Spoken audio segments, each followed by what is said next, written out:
Aminado 'tong tao na 'to na hindi ka niya pinili or I see here na nagkaroon siya ng option. Kaya ito yung next na gagawin niya para sa'yo. At ito rin yung nararamdaman niya ngayon.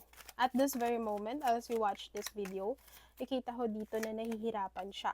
With the Two of Wands, maraming beses ka nang nahirapan na buuin yung sarili mo dahil masyado kang na-drag down nitong tao na to the point na sobra kang nahirapan. Umiiyak ka sa gabi, hindi mo alam paano ka mag-move on.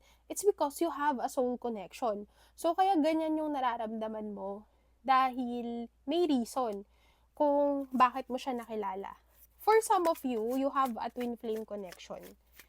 And matindi kasi ang twin flame connection. So most likely, ang nararamdaman ng person mo is like gusto niyang tumakbo or alam mo yung gusto niyang i-escape yung feelings niya para sa'yo.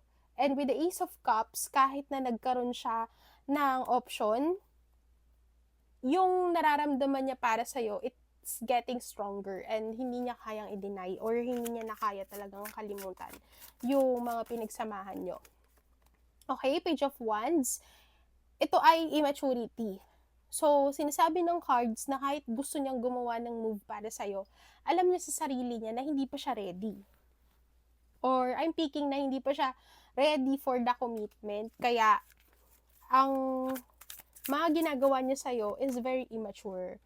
And with the Temperance card, gusto niyang magkaroon ng reconciliation or gusto niya na kahit papano ay makapagpaliwanag sa'yo. Kasi natatakot talaga siya na totally mapunta ka sa third party with the Three of Pentacles. So, kung nagkaroon ng third party dito, marami sa inyo yung parang ang connection niya dito sa tao na to is na nakat talaga siya totally, nawalan kayo ng contact, at siya mismo yung umalis sa buhay mo. Kaya naman, ito siya, maglalaan siya ng panahon para makita ka ulit dahil gagawa ulit siya or magti-take risk siya na babaka sakali siya na baka mapatawad mo siya or mabigyan mo na opportunity yung connection nyo ulit.